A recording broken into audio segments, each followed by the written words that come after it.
Dans notre séquence ping-pong ce soir, je reçois Catherine Breillat qui va répondre à une critique de Pierre Vavasseur du Parisien à propos de son dernier roman. On verra ce qu'il en est de l'appellation Bad Love. Catherine Breillat, bonsoir. Bonsoir. Alors, avec vertige, je me suis aperçu que L'homme facile avait 40 ans. Exactement. C'est assez étonnant. Alors, toute une carrière entre cet homme facile qui a été un événement en 68. Il est sorti au moment de mai 68, je crois. Oui. Et aujourd'hui, donc, donnons quelques repères, que ce soit Romance en 98 avec Rocco Siffredi, ça a fait quand même pas mal de 8 mois. minutes. Ouais, 8 minutes. Oui, voilà les fameux ébats non simulés dont on a parlé. En 2000, vos prises de position quand Virginie Despentes avec Baise-moi avaient risqué d'être interdites. Oui, il y a beaucoup de gens qui pensent que je suis l'auteur de Baise-moi. D'accord, vous voyez, on vous attribue beaucoup de choses. Tout ce qui est sulfureux. Tout ce qui est sulfureux, on vous l'attribue. Voilà, donc vous avez aussi eu un événement personnel, une attaque cérébrale, et vous avez écrit Corps amoureux en 2006. Ouais, je l'ai fait avant. Mais curieusement, en l'ayant fait avant, il y a comme une sorte de prémonition. À un moment, je dis, même si je suis sur un fauteuil roulant, je ferai des films et j'écrirai.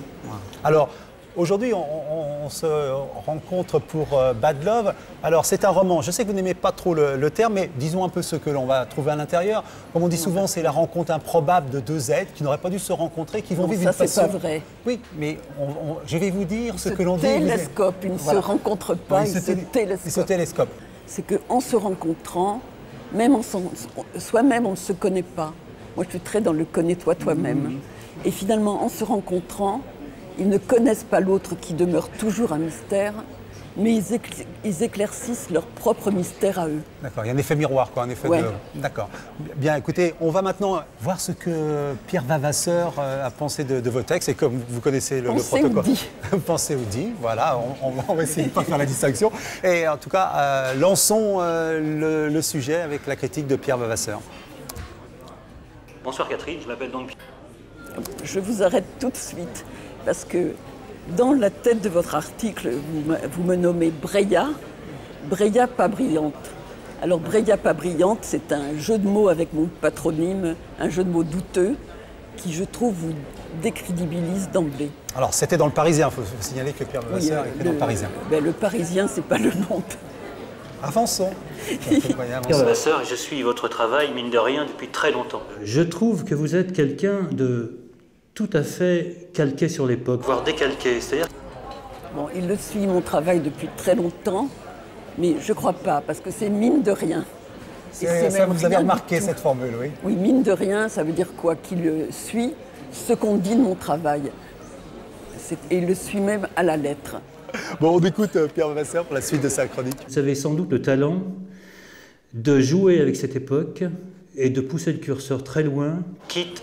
Oui, très loin en arrière, je dirais. J'ai toujours dit que j'avais 20 ans d'avance et que ça, c'est une souffrance. On vous le fait payer. Oui. Quand on a 20 ans d'avance, on est opportuniste, soi-disant.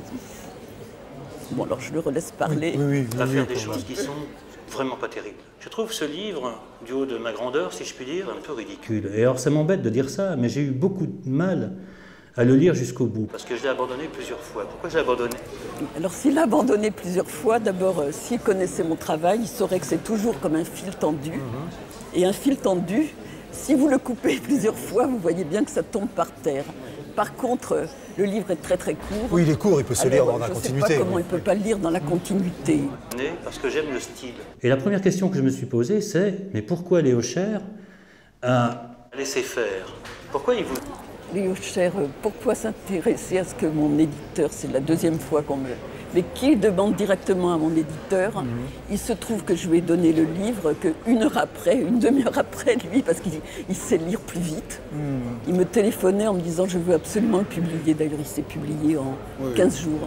Quelque chose de très semblable à cette absence de style, c'est-à-dire une absence de contenu. Cette histoire, vous la traitez un peu par-dessus la jambe, j'ai l'impression. C'est-à-dire, c'est très facile de faire une sorte d'aller-retour comme ça entre deux personnages. Il parle avec une certaine vulgarité. C'est ça qui me gêne beaucoup. Ça, la vulgarité, on me l'a toujours reproché ici. C'est la même chose qu'on m'a dit sur 36 fillettes, que j'étais d'une vulgarité, ce qui fait que quand il a été en réalité sélectionné au Festival de New York il y a 20 ans, comme seul film français, Le président d'Unifrance Film s'était déplacé spécialement pour dire que je n'étais pas représentative du cinéma français. Et aux États-Unis, j'ai une étagère entière. Il n'y a que moi et Bresson, avec mes films et tous les films que j'ai pas en France. Vous n'êtes pas dans le bon goût français?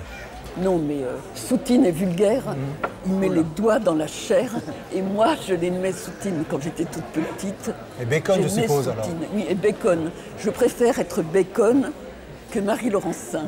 Alors oui, n'en déplaise à ce monsieur, je ne suis pas Marie Laurencin. Voilà, ça c'est clair comme image. Il y a ce personnage qui s'appelle Louis, qui ne nous intéresse jamais. Qui n'a pas de force, qui ne rentre pas lui-même dans l'histoire, parce qu'il n'est pas invité par la metteur en scène d'écriture à rentrer dans cette histoire. Il ne rentre pas dans cette histoire puisqu'il n'y a pas d'histoire. Ceux qui les attirent, ils sont tout le contraire l'un de l'autre. Et pourtant, ils sont deux inconnus, c'est-à-dire qu'ils n'ont jamais eu d'histoire, lui avec une star, elle avec un homme finalement peu élégant, qui lui dit aussi sa vérité. Les stars, on leur dit jamais la vérité. Et c'est ça qui les rapproche, l'inconnu. Avoir enfin l'inconnu. Sinon, on a toujours le connu. Vous ne faites pas exister ces deux personnages et vous ne les faites pas exister parce que vous zappez de l'un à l'autre à toute allure. Jusqu'à une fin qui est, écoutez, on va le dire quand même, tout ça se finit dans le sang. Dans ce bain de sang, on n'est pas éclaboussé. Moi, j'aimerais bien être éclaboussé un petit peu. Et vous n'êtes pas éclaboussante. Ça me gêne profondément parce que vous êtes quelqu'un dont on est en droit d'attendre autre chose. Moi, je trouve très important les gens. Pourquoi? Parce que s'il écrit Breya pas brillante, c'est qu'il me trouve brillante d'habitude, ou qu'il attend de moi que je fasse ce que lui ferait lui-même. Parce que c'est ça le problème, des gens qui attendent de vous quelque chose. Or, on sait qu'un artiste doit être absolument inattendu, quitte à se prendre des claques.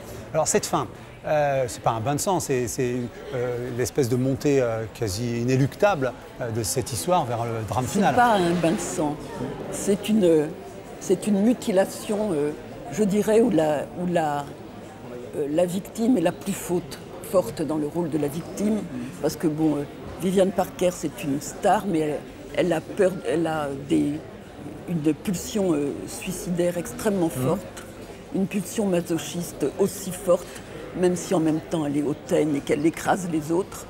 Mais ça fait partie des gens hautains, cette pulsion d'autodestruction. Voyons ce que Pierre Vavasseur a à dire pour conclure, je crois. Donc, qui déplace les lignes. C'est-à-dire un livre, c'est important pour ça aussi.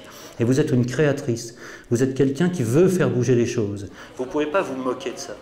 Eh bien, résultat des courses, avec ce livre, vous tombez à côté parce que vous nous décevez. Moi je suis très déçu. C'est embêtant parce qu'on attend des gens comme vous, qui sont des gens peut-être courageux, sans doute courageux même, qui n'ont pas peur, qui n'ont pas froid aux yeux. Je vais arrêter un peu quand même parce qu'il y a un fatras. Un créateur ne veut pas faire bouger les choses. Ça, c'est un sociologue, une assistante sociale. Vous voyez encore, il me prend pour une femme, quoi. Et je pense qu'on ne fait pas bouger les choses. On déplace les limites. On passe les bornes. Et d'une certaine manière, il trouve que j'ai passé les bornes puisque je le déçois. C'est aussi une manière de passer les bornes. Encore une fois, on attend des gens qu'on est tenté d'admirer des choses beaucoup mieux. Il est tenté de m'admirer, mais il ne m'admire pas du tout. Et je ne suis pas sûre qu'il soit tenté de m'admirer. Il est tenté de me massacrer. Non, mais enfin bon, ce qu'on pourrait dire aussi, c'est que l'admiration là serait vue comme une emprise et qu'à partir de cette parce qu'il faut que je ne le déçoive pas, voilà, que je fasse ce qu'il attend de moi. Pour ne pas le décevoir, eh bien, je préfère le décevoir. Voilà. Et je me permettrai de saluer les critiques qui font cet exercice, parce qu'ils n'ont pas le dernier mot, et ça les critiques n'aiment pas toujours. Et je trouve toujours courageux pour un critique de livrer sa critique et de vous laisser le dernier mot. Vous l'avez vu ? Effectivement, je le remercie pour ça, et je dis que c'est au moins un vrai critique, quelqu'un qui signe sa parole. Voilà. Alors, on parlait de Bad Love de Catherine Breillat qui répondait à une critique de Pierre Vavasseur du Parisien. Voilà, et on attend l'adaptation et le film. Je suis vraiment désolée si je réponds peut-être un peu mal, mais non. lui aussi, c'était coup de griffe aussi, il griffait beaucoup dans son article. Non, mais c'était très bien. Enfin, moi j'ai trouvé que votre réponse... Chacun ses griffes. Hein. Voilà, absolument.